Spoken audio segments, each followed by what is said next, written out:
Olá, seja bem-vindo. Começa agora mais um Fórum. O assunto de hoje é a iniciação, muitas vezes precoce, dos adolescentes na vida sexual e também no consumo de álcool e até outras drogas.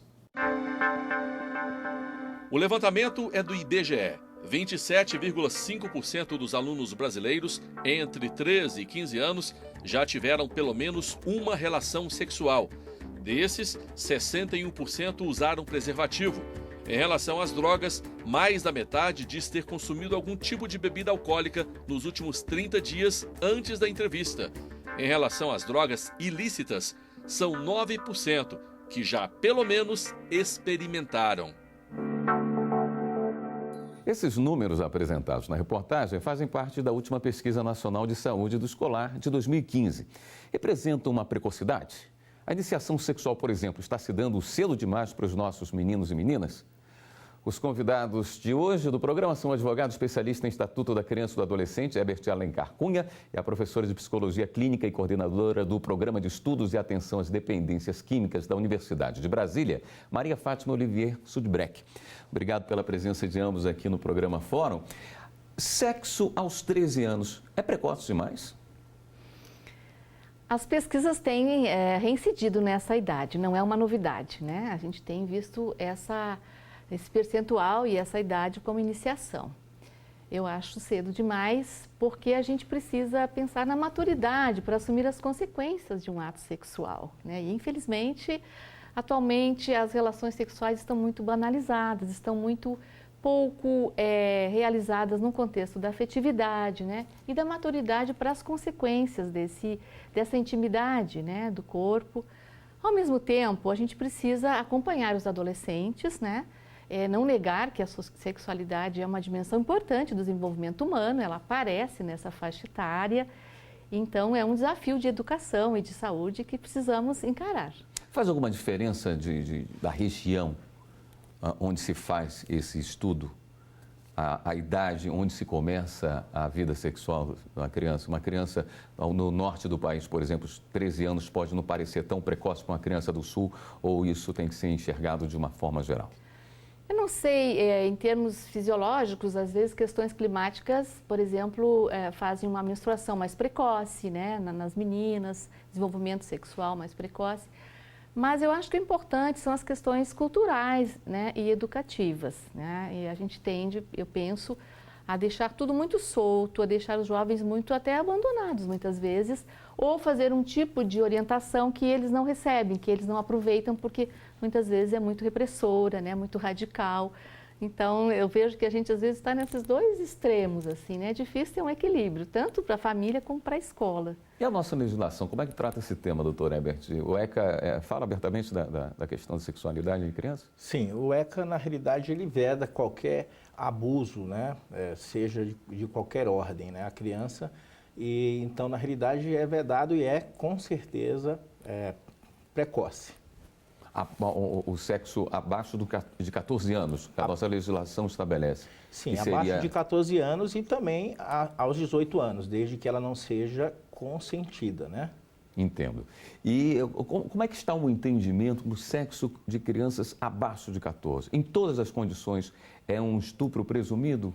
Não, tem que ser analisado o caso. A partir do momento que uma criança de 13 anos de idade ou 14 anos de idade permite o sexo, né, e toma aquilo como parte da vida dela, as decisões têm sido em absolver esses autores.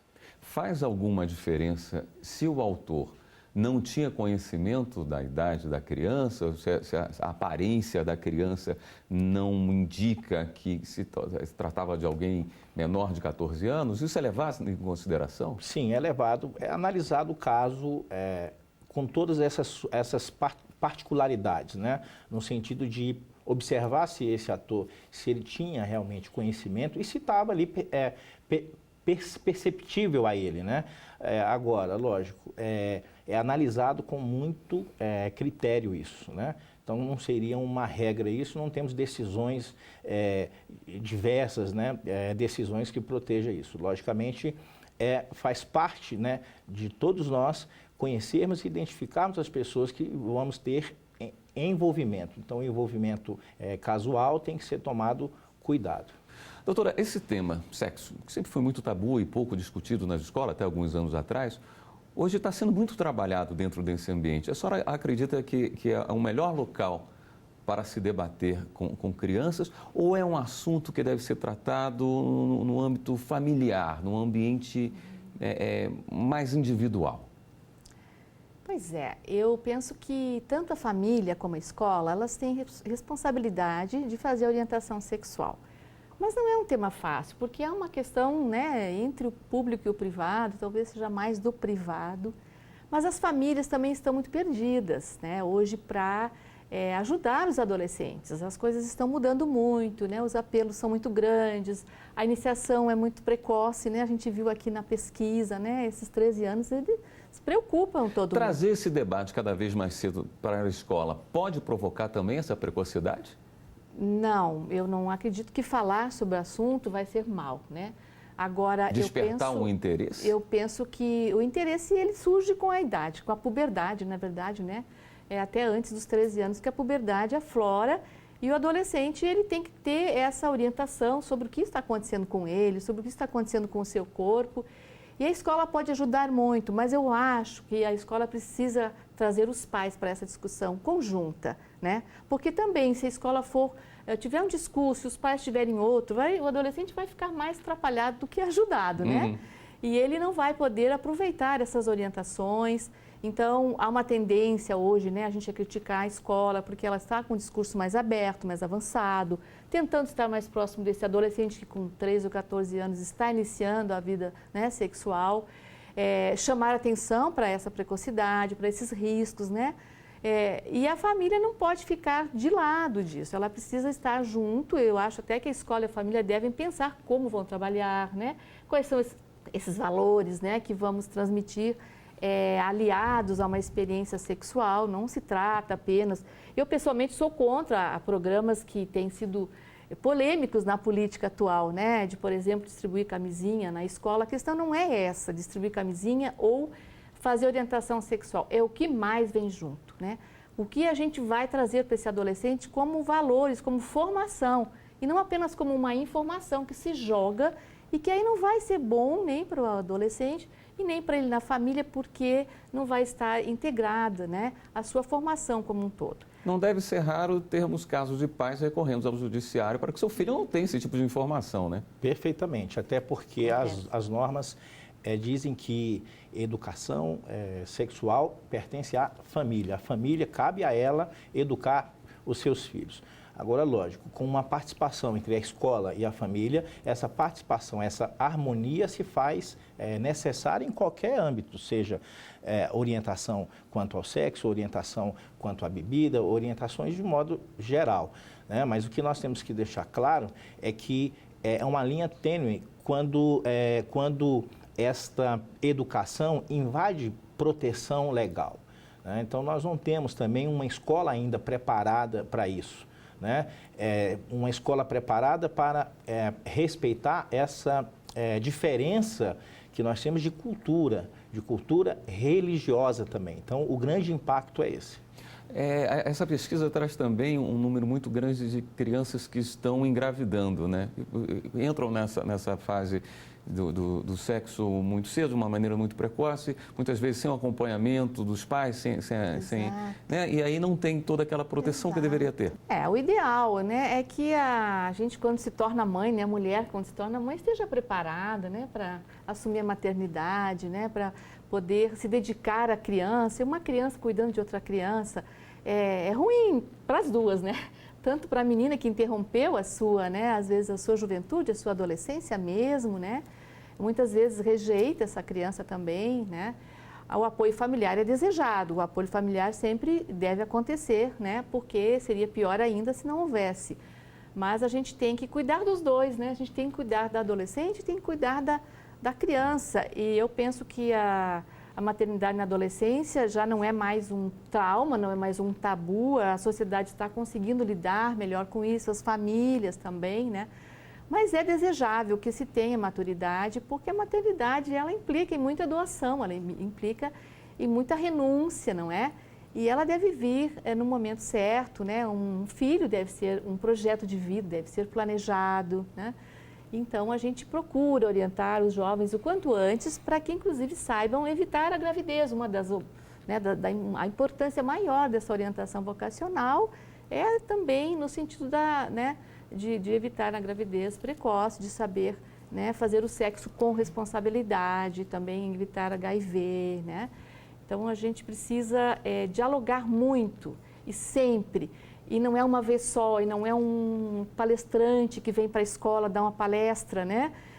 Não é o pai que vai levar o filho num psicólogo, é o dia a dia, né? É o nosso momento realmente de comunicação. E quando as experiências acontecem, o adolescente precisa ter espaço para refletir sobre ela. E se o clima é muito repressor, né? Se ele acha que ele fez uma coisa errada, ele não vai ter coragem de dialogar. Então, eu entendo o que o colega trouxe, né? Da importância de se respeitar os valores, né, familiares, mas também eu acredito num trabalho que a gente faz muito. Eu trabalho há 10 anos em escolas públicas, na prevenção de drogas, na promoção de saúde, e a gente pode fazer um trabalho para que a família e a escola dialoguem, né, para poder orientar, então, de uma forma integrada e respeitosa. Eu gostaria de buscar a informação, o olhar de vocês também sobre as drogas, sobre o álcool e outras drogas. Mas sobre isso nós vamos falar no segundo bloco. Nós vamos para um rápido intervalo. Voltamos já com o Fórum.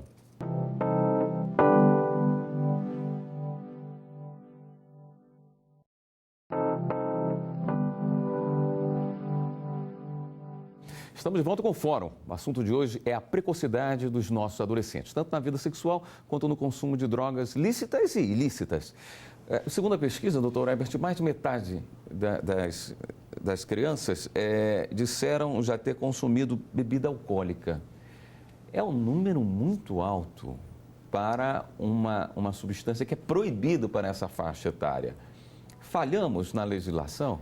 Eu creio que sim, e é um número assustador, porque a lei é clara, veda qualquer tipo de fornecimento, venda, é proibida venda de bebida alcoólica a crianças, a adolescentes, né, que é a porta para as demais drogas, né, e para todas essas violências, esse cenário, né, todo que nós temos.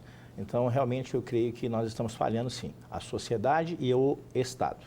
É porque a questão é cultural? É porque o álcool é uma droga bem aceita socialmente? Estaria aí o problema? Nós temos uma cultura aditiva, né? Cada vez mais visível na nossa sociedade, tudo a gente quer resolver de fora para dentro, né? Com a química, a gente não tem mais, parece, coragem de viver as emoções, nem as boas e nem as ruins, né? Porque você bebe, porque está triste, porque está alegre, tem que festejar, tem que curtir.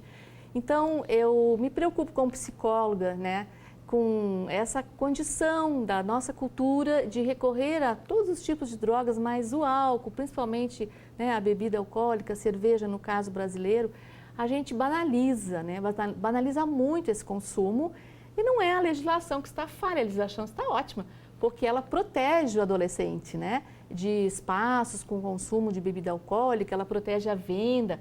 O que está falha é a nossa cultura, né? Porque o que vai passar para o adolescente não é a lei, vai passar o exemplo, né? Então, se ele tem um pai que só consegue relaxar bebendo um whisky no final do dia, se ele tem uma mãe que só dorme com remédio, né? Ou se na hora que ele está ansioso desde bebezinho, ele tem que comer alguma coisa, ele está sendo criado, né? Para ser uma personalidade aditiva, né? Para ser uma pessoa que muitas vezes está despreparado depois para resolver as suas coisas sem ser ingerindo uma coisa, né, que vai alterar a sua psique, as suas emoções, né, e até o seu comportamento. Isso é uma coisa. A outra, que eu acho a mais grave, é que drogas é um produto, né, da sociedade de consumo, e o adolescente é uma presa fácil para todos os consumismos. E isso é muito triste, né? É muito triste porque os nossos jovens hoje estão sendo assediados para usar drogas, né? Na minha geração a gente procurava drogas, existia uma cena da droga. E hoje eles estão praticamente recebendo essa cultura, né, do uso de drogas como um valor ou como uma normalidade, né?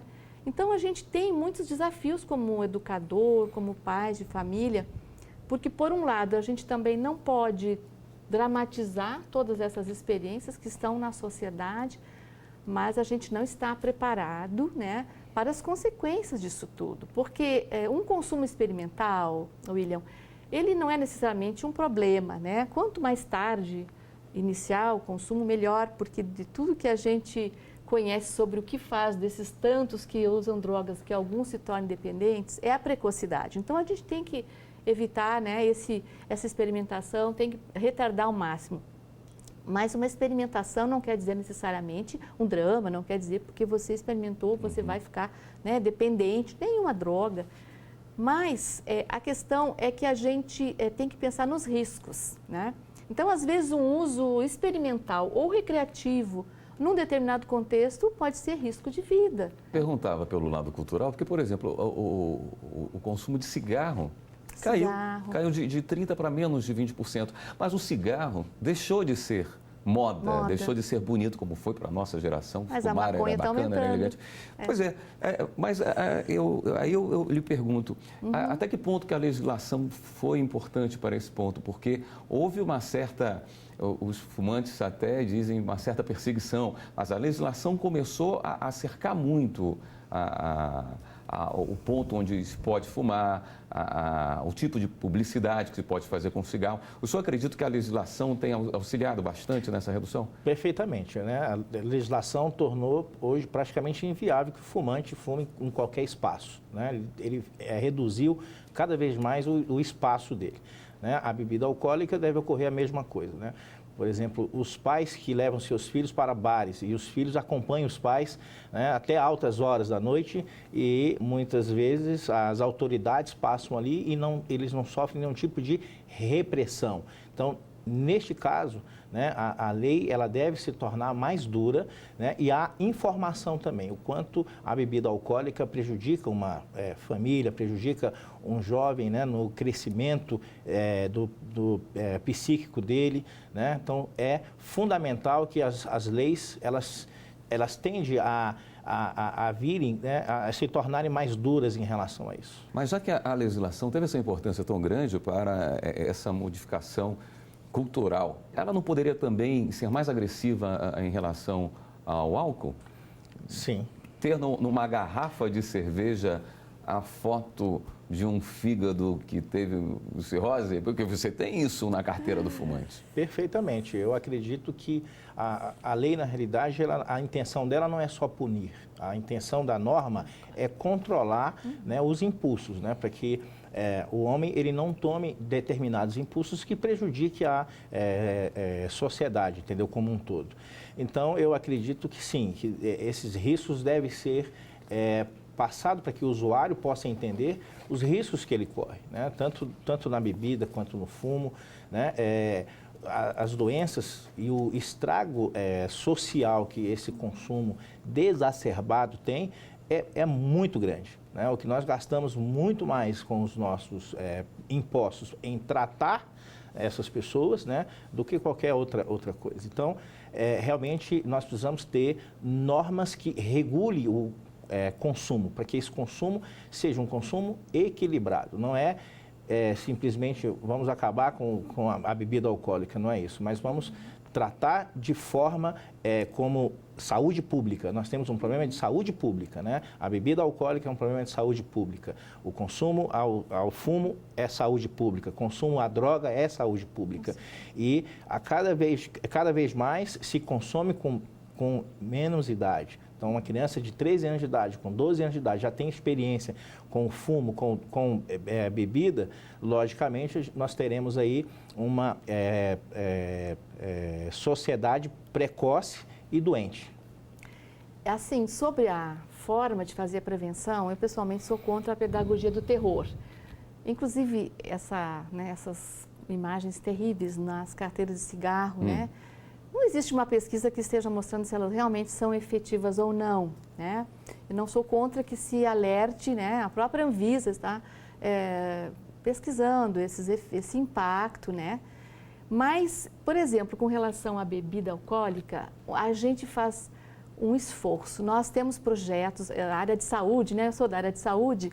A gente não consegue, William, colocar a cerveja como bebida alcoólica. Nós não conseguimos ainda, você sabia? A cerveja, na legislação brasileira, ela ainda não sofre o controle da mídia. por exemplo, que o cigarro sofre, que o vinho, que as bebidas destiladas já sofrem, porque há um controle, né, de publicidade de horários, né? E a cerveja nós não conseguimos. Então, eu vejo como um desafio da legislação, né, não incriminar o usuário, mas reconhecer a cerveja como bebida alcoólica para que ela possa sofrer os mecanismos de controle, né, que o doutor colocou agora, né, principalmente na mídia, mas não só na mídia. Eu trabalho com adolescentes, então como é que eu consigo, numa escola, explicar para eles que a cerveja é uma droga, né, se culturalmente a cerveja é considerada como água? As pessoas acham que a cerveja mata a sede. Pessoas muito instruídas da nossa classe social. A cerveja não mata a sede de ninguém. Ela gera uma sensação, né, de frescor, uma transpiração, mas ela gera ainda muito mais sede, né? Para essas crianças de 13, 14, 15 anos, a senhora se preocupa mais com o álcool do que com a maconha, a cocaína ou o crack, por exemplo? Olha, eu penso que todas as drogas são nocivas, né, na precocidade, mas eu penso que a gente tende a se assustar mais, a controlar mais as drogas ilícitas e às vezes banaliza, né, os riscos da bebida alcoólica, dessa convivência, né, dessa facilidade de acesso, né. Eu fico estarrecida, a gente vai no jogo de futebol e a gente compra cerveja dentro do estádio. São coisas assim muito sérias, William, muito graves, que a gente está deixando acontecer, no meu entender, com relação à bebida alcoólica, né? Até porque ela está presente em todas as outras drogas, né? Se potencializa muito efeitos de drogas estimulantes, por exemplo, né? Com a bebida, o crack, né? Que é uma droga que está avassalando aí, né, a sociedade brasileira. Então, o álcool ele está presente também, né, no uso de drogas estimulantes, porque é uma forma de potencializar efeitos, às vezes, muito, né?